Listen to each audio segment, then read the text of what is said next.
arrivé en Malaisie. C'est vrai, on s'est arrêté 2 fois. Première fois pour faire le contrôle des passeports et deuxième fois pour faire le contrôle des bagages. Il est 5h30, donc en tout on a mis 5 heures.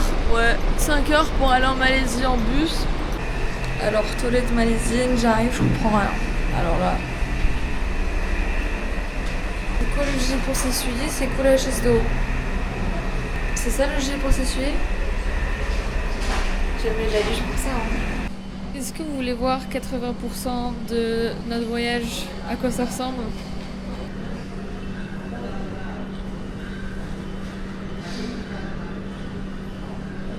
Après, pour notre défense, en fait, le problème qui est assez récurrent, c'est qu'en fait, quand on prend des bus de nuit, bah, en fait, les hôtels qu'on a, ils ouvrent pas à l'heure qu'on arrive la nuit, ils ouvrent pas à 3h, 4h, 5h du mat. Les check-in, généralement, ils sont à midi, 13h. Et on est arrivé ici à 5h. Donc en fait, on doit juste attendre que l'hôtel ouvre et puis après, on pourra y aller. Voilà.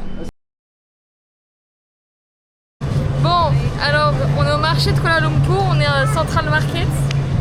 On a acheté plein de choses, mais on a acheté les petits brownies salted caramel. Ah, c'est la pistache là, c'est pas. Ah oui, ça lui a coûté 15 000, donc même pas 1 euro, et moi ça m'a coûté 9 000, donc encore moins 1 euro.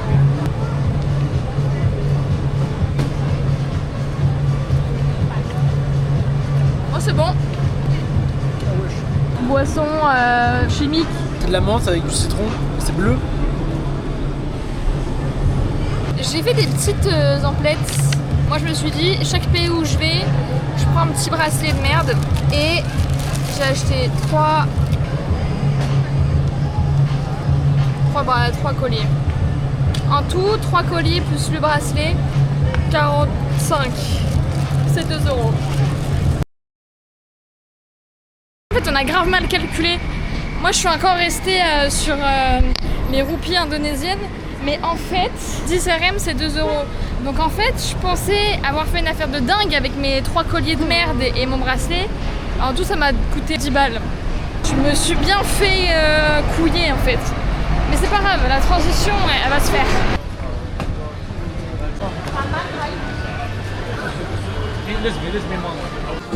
Ok, on a pris un autre truc, des fruits au miel. Ah, c'est chaud par contre.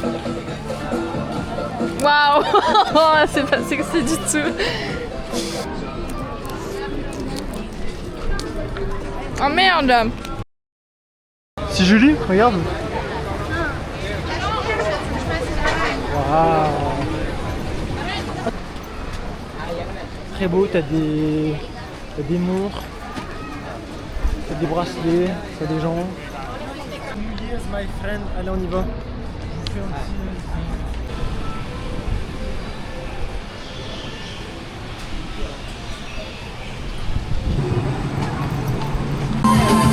Oh écoute,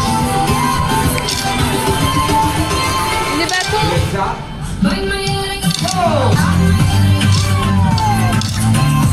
Hey, à fond hein.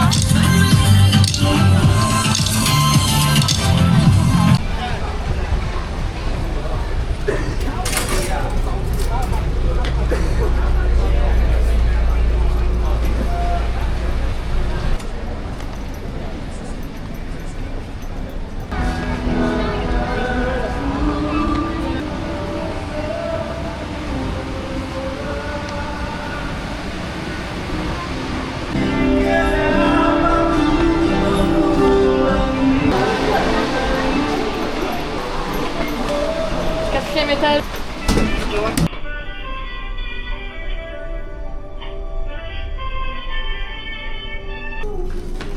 Comme ça, tout le monde peut venir. Ouais, t'es trop... Ah.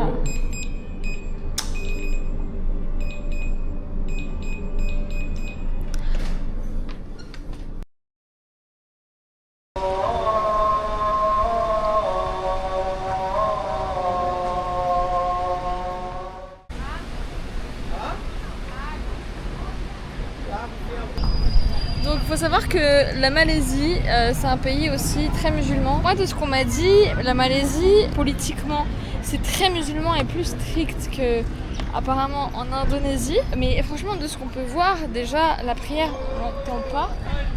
On l'entend pas tant que ça, alors que à Java, on l'entendait 5 fois par jour et hyper fort. On voyait beaucoup plus de mosquées. Les femmes avaient toutes des voiles. Une femme sans voile, c'était quand même assez rare. Alors que là, bon, c'est peut-être parce qu'on est dans la capitale, hein, on verra bien quand on sera hors de la capitale. Mais même à Jakarta, t'avais beaucoup de femmes voilées.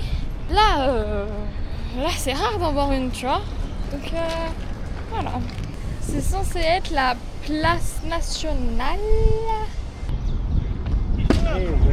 Donc il y a une grande place. Il y a de l'eau avec des fontaines qui marchent pas. Il y a des drapeaux partout. En haut, il y a le grand drapeau de la Malaisie. Il y va, je sais pas où il va, mais il y va. Voilà la grande tour là.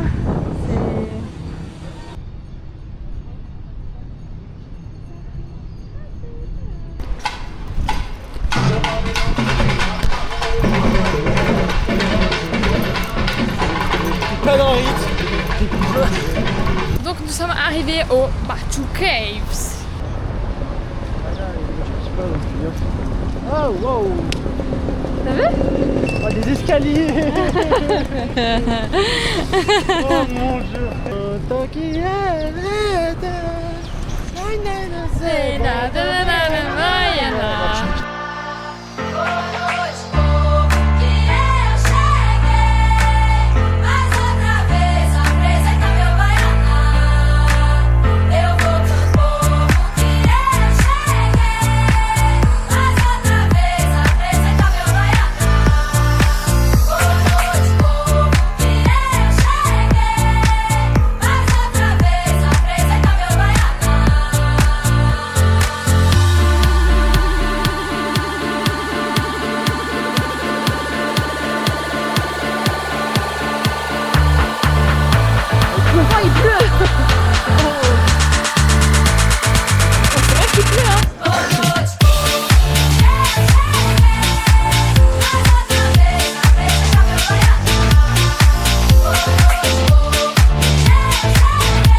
Maintenant, next to a new activity.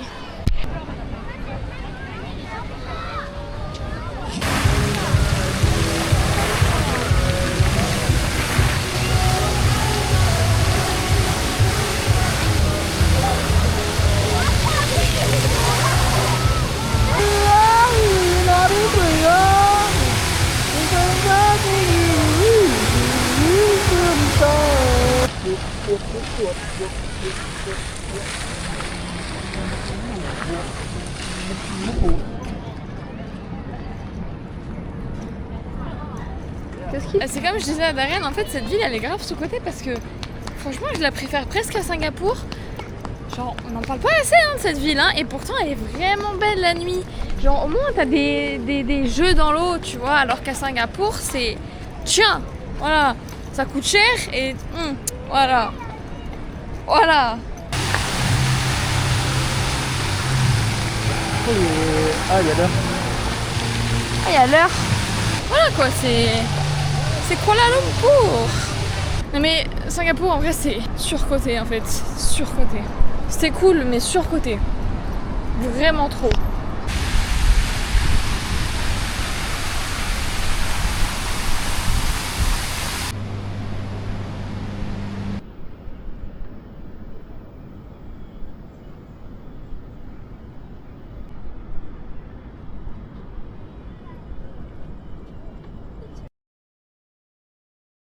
C'est Alors, vraiment léger. Hein. Darren,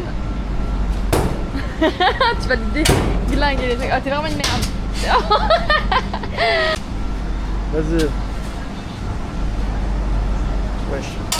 On a eu un. Il a déboursé 2 € pour ça. Hein. Voilà. Ouais, ça va faire de la luge. Pas de la luge, ça va faire du kart. Du karting. On a une mini-map de con. Là, pris 5 tickets pour 5 tours.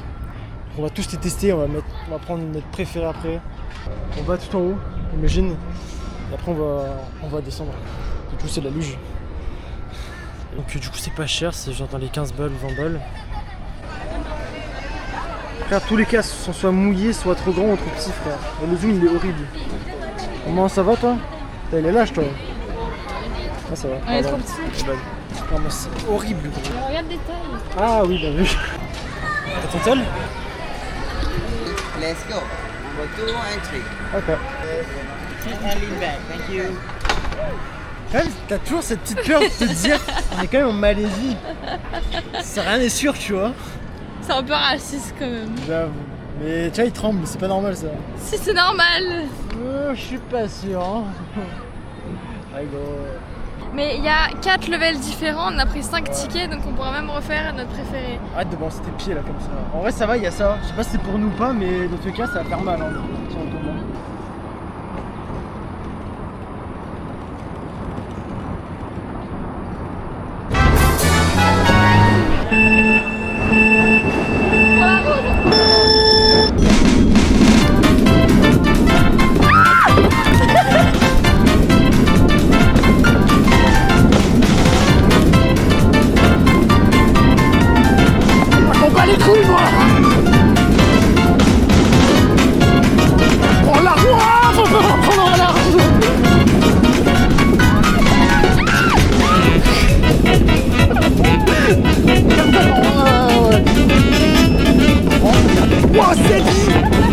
Oh, il m'a enculé. Vas-y, c'est bon, je capte. Vas-y, j'arrive. On est sous. C'est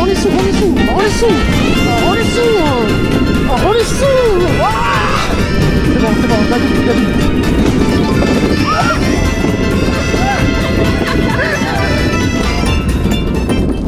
Non, frère, putain, casse les couilles, le gars. Eh ouais. C'était sympa. C'était très sympa.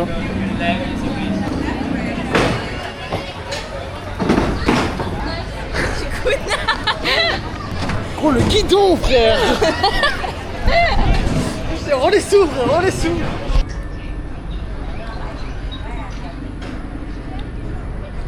Bon, prochaine activité que je fais toute seule.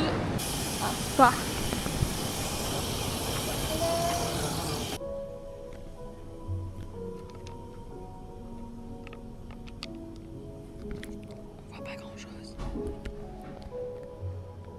Bon, du coup, j'ai fait un petit arrêt au spa. Alors, sur le site, c'était marqué un autre prix que ce qu'ils m'ont annoncé, mais c'est pas grave. C'était 108 ringgit, ça fait 30 balles à peu près. Donc, c'était 4 en 1. Du coup, il y avait les pieds, crâne, le dos et les jambes. Je sais plus où je suis. C'était incroyable. C'était la première fois de ma vie que je faisais ça. Je sais même pas ce que je suis en train de manger, ils m'ont donné ça, je l'ai bouffé. C'était fou. Derrière moi, elle m'a étiré comme ça avec ses pieds dans mon dos. Oh, j'ai craqué comme j'ai jamais craqué mon dos de ma vie. C'était... J'ai craqué de partout.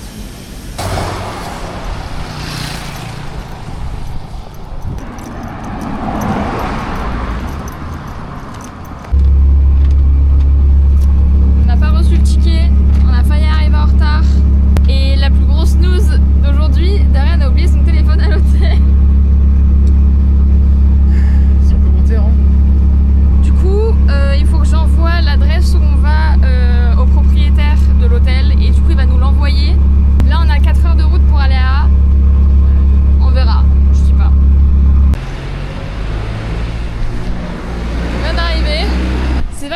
ça, y a pas du tout, c'est pas du tout des paysages qu'on a l'habitude de voir. Genre on se croirait un peu même dans une station de ski, enfin tu sais, genre dans des villages de ski et tout. On est dans les plaines, donc il fait super froid. Enfin, il fait pas super froid, il fait juste frais. Genre comparé à ce qu'on a l'habitude quoi. Il y a Noël et tout. Alors nous voici arrivés dans notre hôtel. Hôtel. Non, non, non, ce n'est pas un hôtel. C'est un appartement qu'on a en colocation avec une autre personne, mais elle est toute seule. C'est le meilleur jusque-là. C'est beau. En bas, t'as un distributeur d'eau chaude et d'eau froide, potable et tout. T'as un billard, t'as un baby-foot. Mais genre, en gros, c'est vraiment un appartement. Donc tu montes, t'as une clé et tout. C'est un appartement, bref. On rentre. Tout est à nous. Hein. Et à la petite dame dehors. Ça là, petit coin télé, petit coin salle à manger, petit coin cuisine, petit coin, il y a même un frigo, il y a un ciseau, il y a un couteau, il y a tout, on peut faire à manger, il y a un micro-ondes, ça c'est vraiment incroyable. Là, t'as la salle de bain commune, mais on n'a pas pris de salle de bain commune. Nous, on a pris ça. Genre, on a une petite table et tout pour manger.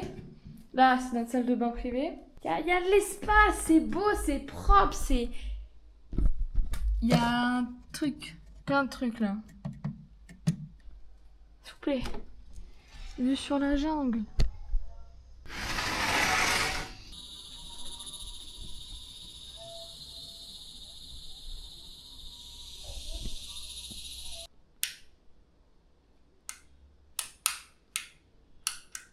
Oh putain.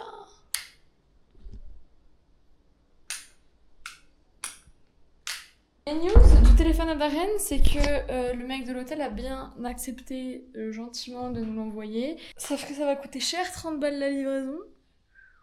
C'est la patate. Je m'attendais pas du tout à ce qu'on soit dans un appartement. Alors là, pas du tout. A few moments later. Pack opening téléphone. Ah, il y en a combien? Il y a 50 €. Pour de la qualité, allez. Il est beau. Je vais voir ça. Bon, alors du coup, on est à Cameron Iceland, comme je l'ai dit. Et là, on s'apprête à faire une excursion en jeep de 4 heures. Il est 8 heures. Qu'est-ce qu'il fait? Il part? Qui ça? La jeep? Là? Elle est partie, la jeep. On va voir le security guy.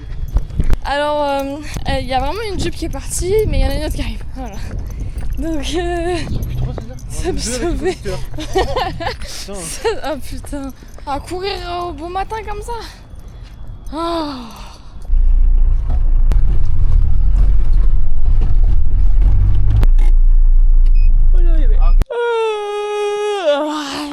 On est arrivé dans le premier stop qui est les plantations de thé. Là, il n'y a pas plus touristes que nous, là. On fait des excursions en jeep. Est-ce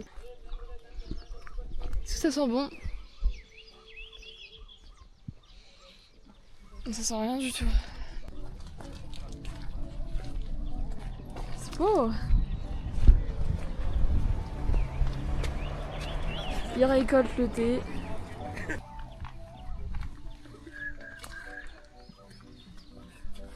Du thé? Oui.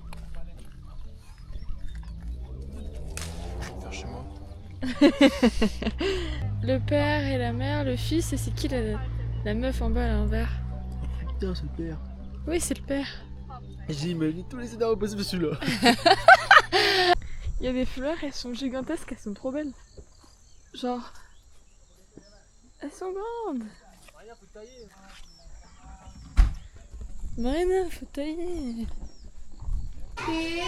On teste du thé. C'est un magasin. J'ai tout essayé. Eux là, c'est superbe.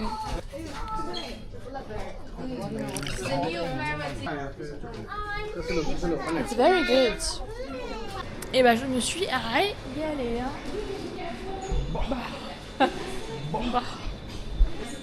Si jamais vous avez la foi de lire, je traduirai pas.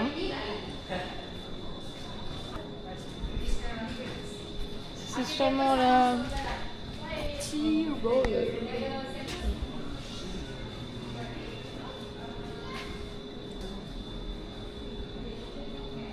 En fait, je comprends pas les étapes de comment on fait du thé. Je sais pas, je pense que je vais me renseigner un peu plus pour savoir comment ils font. Ils étaient utilisés pour transporter les feuilles de thé. Stylé. Le thé, c'est riche en antioxydants, c'est-à-dire qu'il faut boire pour rester jeune. Ah oui, voilà, c'est ce qu'il disait, c'est qu'à l'époque, c'était les Indiennes qui faisaient le travail, sauf que plus elles vieillissaient, plus elles le faisaient plus, parce que c'était beaucoup d'efforts, parce que tu devais monter tout en haut et tout redescendre et tout avec les sacs. Et du coup, après, ils ont opté pour utiliser les étrangers, donc les Indonésiens, vous avez dit Bangladesh, Indonésie. Et puis ensuite, après, ça n'a pas marché, parce qu'en fait, ils savaient pas faire, ils n'avaient pas l'expérience, donc c'était long. Et du coup, c'est là qu'ils ont inventé une autre technique, qui est la technique de maintenant, avec un sac. Je pense que j'ai pas compris. Ok, donc je vais en profiter qu'on attende pour pouvoir rentrer dans l'usine pour expliquer un petit peu ce que le guide nous a expliqué. Déjà, le thé. Ils vont couper le dessus, buisson de thé, pour que ça fasse pousser des nouvelles pousses, des jeunes pousses et pour qu'il y en ait plus. Et ensuite, donc ils vont attendre 2 à 3 mois. Ils vont récolter, généralement à la main ou avec une technique, avec un filet. J'ai pas bien compris cette partie-là. Après, au niveau des étapes, après avoir récupéré les feuilles de thé, ils vont les laisser reposer pour que toute l'eau parte. Ensuite, ils vont les rouler, généralement à la main. Donc c'est pour ça que c'est mieux qu'elles soient jeunes, les pousses, parce que c'est plus facile à flétrir, à rouler, bref. Après, il va y avoir l'étape d'oxydation, où ils vont encore les laisser reposer, mais dans une salle spéciale, pour qu'il y ait toute l'oxydation des plantes qui s'en vont.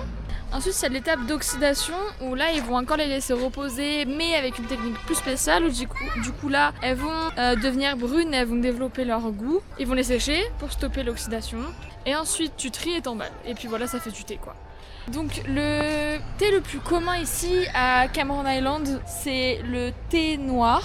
Et aussi ce qu'ils nous ont expliqué, c'est que le thé qu'ils produisent, ils ne l'exportent pas. Il y a 85% du thé qu'ils produisent qui gardent en Malaisie et le reste ils vont vraiment l'exporter, mais très peu quoi, un tout petit pourcentage. Ils ont dit en Thaïlande et à Singapour, voilà.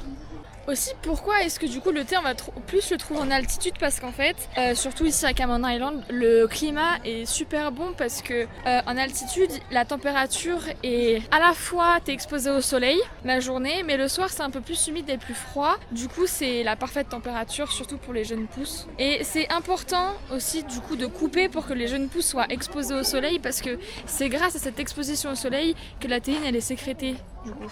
Plus les plantations de thé sont basses en altitude, plus le thé sera fort en goût. Et c'est pas ce qui est le plus agréable, donc c'est pour ça que c'est mieux en altitude. Et c'est aussi pour ça que le café, c'est pas en altitude parce que le café a besoin d'un climat chaud. Donc c'est pour ça qu'on va toujours le trouver en bas quoi. Donc voilà, c'était la petite session histoire du thé. Voilà. Ah oui, et autre truc intéressant que j'ai oublié, contrairement aux rizières, il n'y a pas de période pour récolter le thé. C'est la saison toute l'année. Du coup, la récolte, elle est toute l'année. Alors, on est arrivé dans une ferme de fraises. In Europe, you guys have strawberries and we have strawberries. But if you talk about in Malaysia, I mean, the compost, the fertilizer, the seeds, everything from. Et il vient de dire qu'en fait, les fraises, dans toute la Malaisie, on peut les trouver qu'ici, à Cameron Island. Parce qu'en fonction de la température, elles peuvent pousser que dans les températures froides. Et ils utilisent apparemment une méthode polonaise pour faire toute la procédure pour les fraises, en mode le compost, l'engrais, etc. Il y a un truc que je trouve trop drôle. Ah, fais-le. T'as vu, c'est trop drôle. Ouais, je pense que c'est vraiment bizarre. Tout le sol de la forêt, il est... Oh, genre... frère.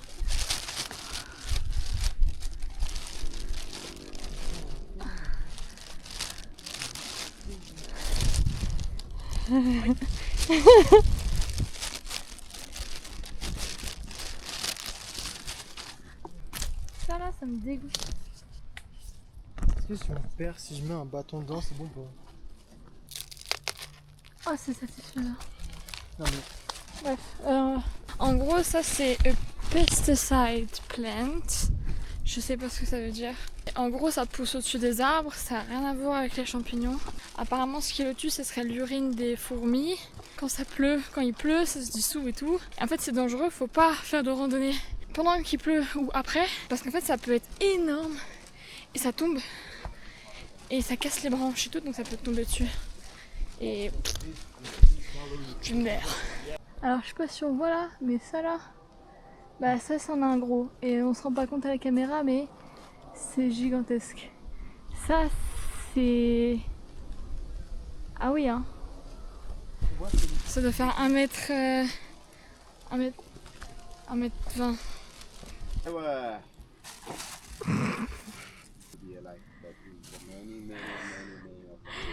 Il est content. Over there. And every time I will be seeing like the clouds will be appearing here. J'ai une idée. Allez, chut, chut. Just now I show you a cinnamon tree. This is the house, the young plants look like. Ils sont rien. Plus vieux que les dinosaures, ça.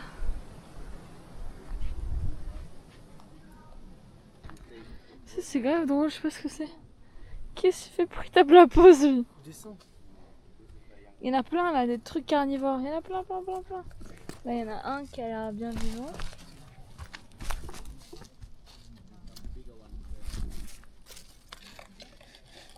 Il a dit qu'on pouvait pas, on pouvait boire ça en cas de survie, mais pas trop, sinon, sinon t'es défoncé. You have to change your position now. I gotta take one picture from here. C'est une forêt de mousse, c'est pour ça que ça s'appelle Mossy Forest.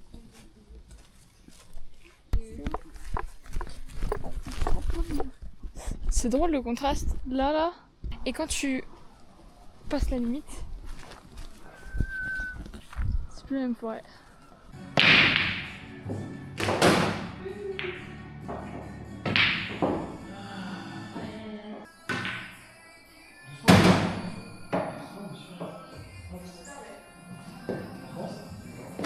Gagné! Pour une fois que je gagne un jeu.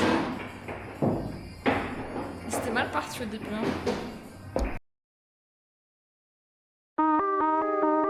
Welcome to Twilight Boulevard.